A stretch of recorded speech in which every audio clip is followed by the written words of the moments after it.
If you're looking for more content like this, check out mwpnews.com or bewareofspoilers.com.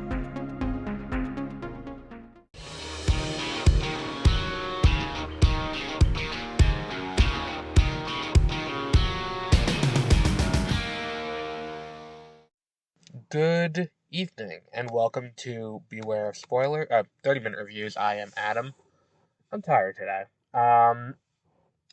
So, like we talked about, we're going to be doing a new format starting in January.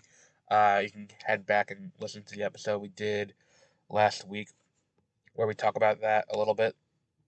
But today, with the Game Awards, I think they're tomorrow, I'm going to give predictions for the Game Awards.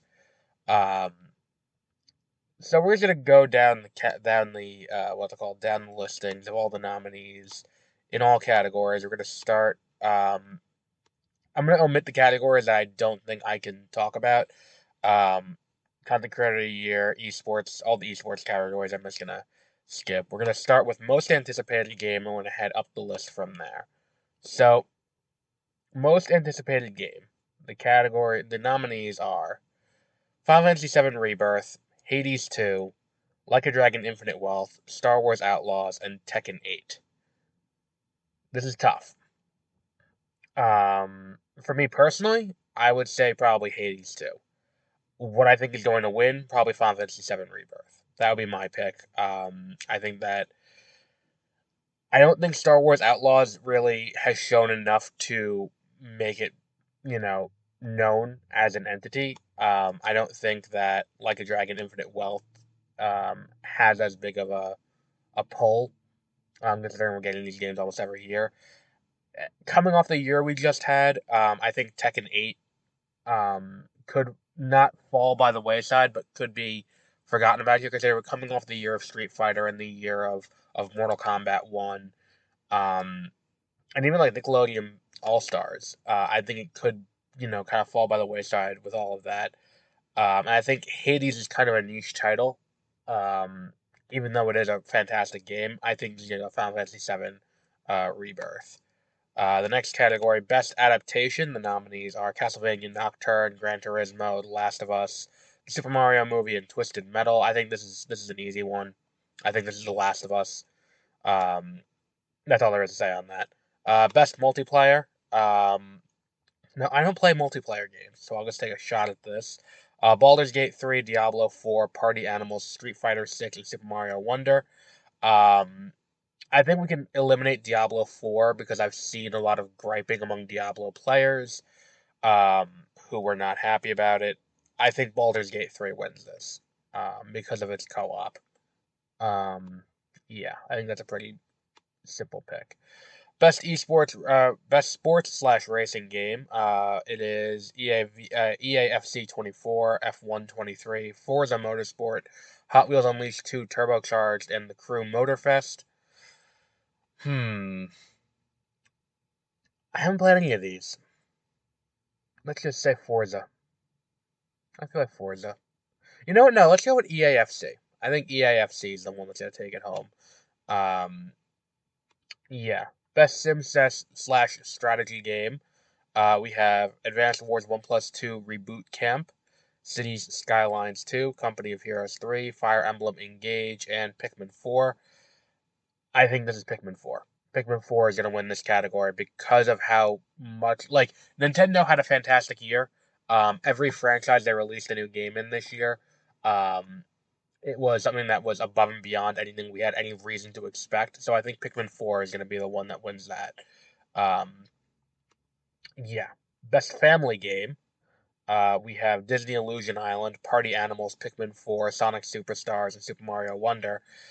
I think that if we're talking family game and a game that is, designed for family play, that's the definition here. For the best family appropriate for the best game appropriate for family play, irrespective of genre or platform, I think Disney Illusion Island gets that because of how well it onboards people and serves as like child's first Metroidvania to get to introduce that gameplay style and that genre.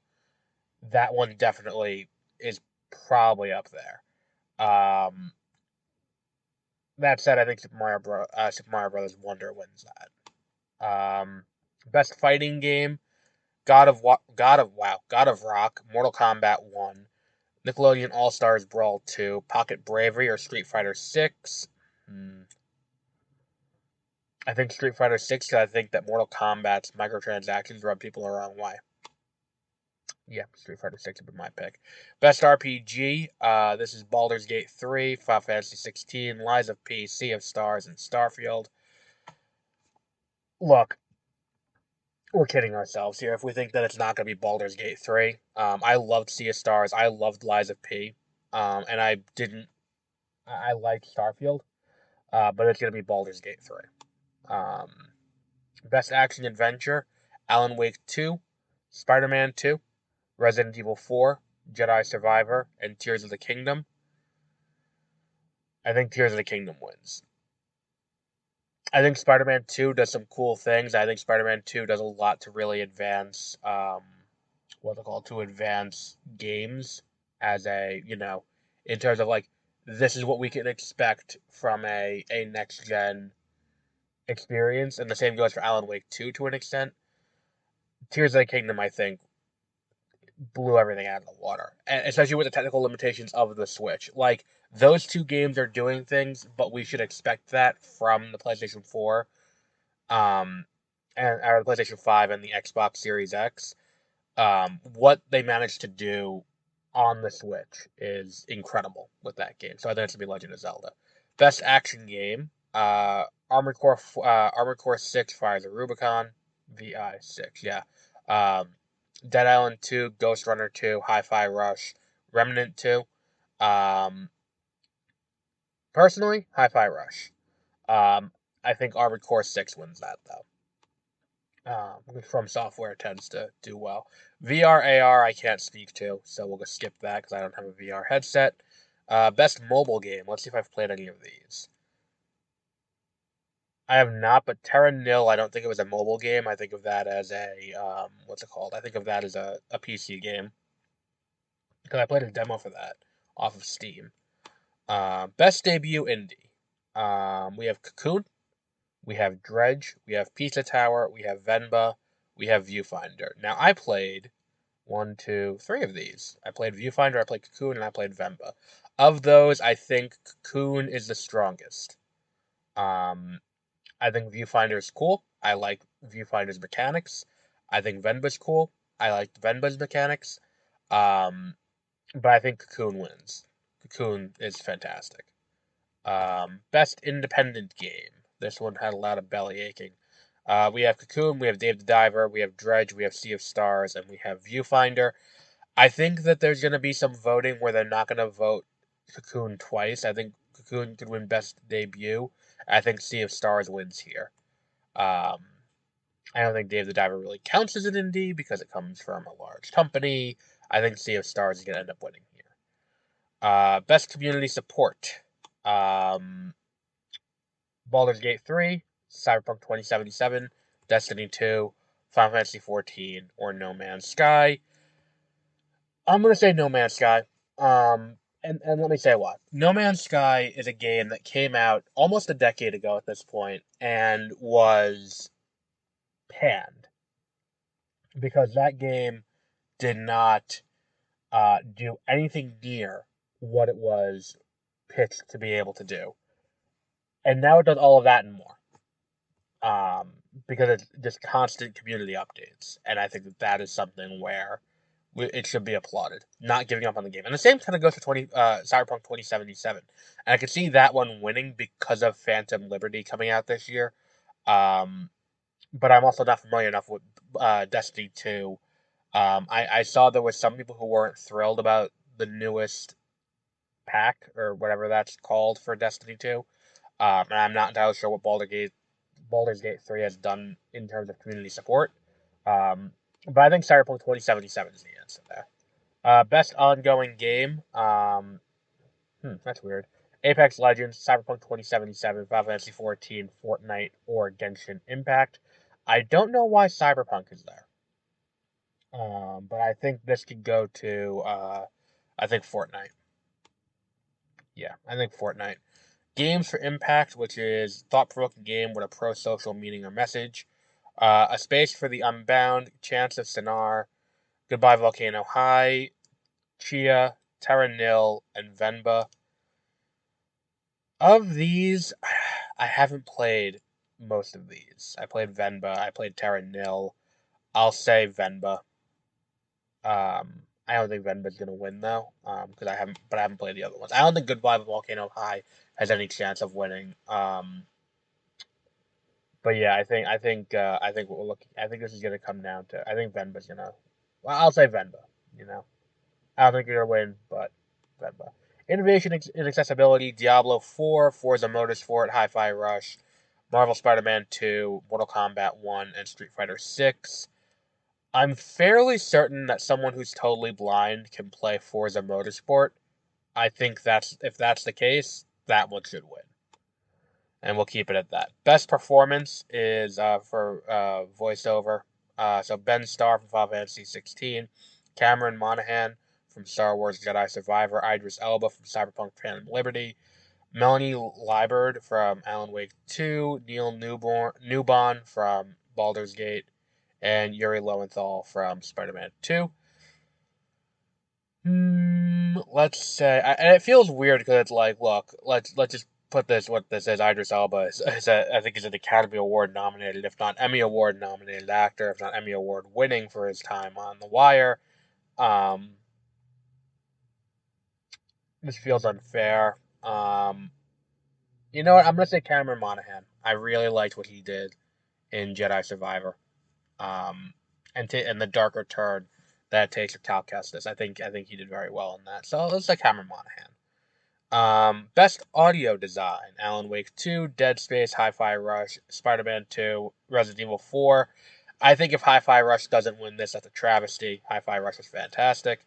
Best score and music: Alan Wake 2, Baldur's Gate 3, and you know, Petri Alanko for Alan Wake 2, Borislav Slavov for Baldur's Gate 3, Masayoshi Soken for Final Fantasy 16.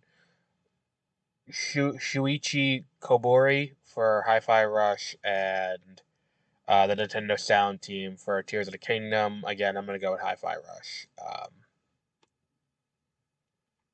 Best Art Direction: Alan Wake 2, Hi-Fi Rush, Lies of P, Super Mario Bros. Wonder, and Tears of the Kingdom.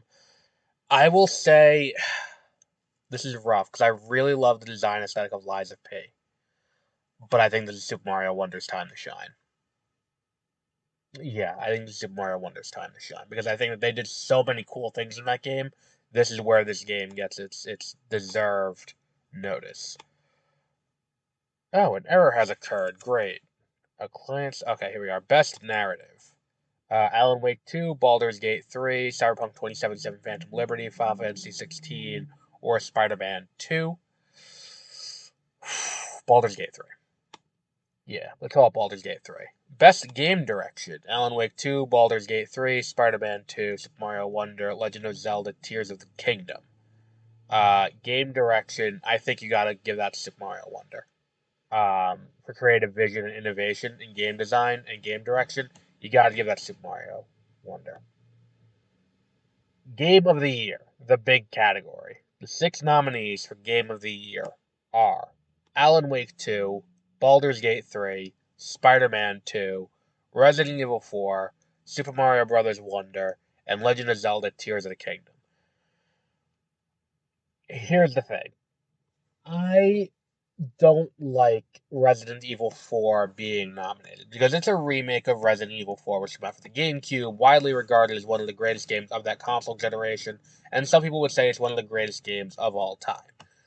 To put that in Game of the Year contention doesn't feel right because the expectation is that will be maintained.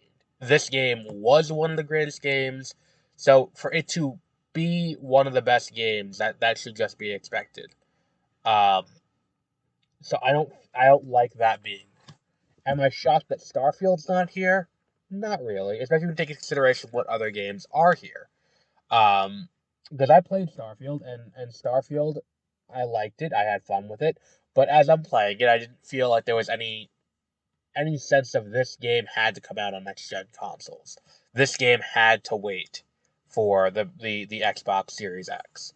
Um, I didn't get that sense from it in the same way that like playing Spider-Man 2, you get the sense that that game needed to be next gen. Or Baldur's Gate 3, that game needed to be next gen. It is a serviceable Bethesda RPG, and if you like Bethesda RPGs, that game will be for you. I don't think that game did enough to set itself apart and be a meaningful change up from where it was. Um, and that's why I don't think it's here. Um, I think in terms of narrative, Alan Wake 2 has a strong case. I think Super Mario Wonder is here. I'm not entirely sure if that's in the best interest. So really, what I think this comes down to, I think this comes down to Tears of the Kingdom versus Baldur's Gate 3. Um, and I think that if you told me that it was going to be a close race for Game of the Year back in May after playing Tears of the Kingdom, I would have told you were crazy. But I think too, I think Baldur's Gate 3 beats it. Because for what Tears of the Kingdom did, taking the existing gameplay that came from Breath of the Wild and expanding it the way it did, um, and really changing it the way it did. Baldur's Gate 3 did that for RPGs in general. Um, and I think Baldur's Gate 3 wins. Um, we'll see though. I think tomorrow is the Game Awards. I believe it's tomorrow. Tomorrow night, around this time. So we're about 24 hours away from finding out for real what that is. December 7th? Oh no, it's Thursday. Um, at the Peacock Theater.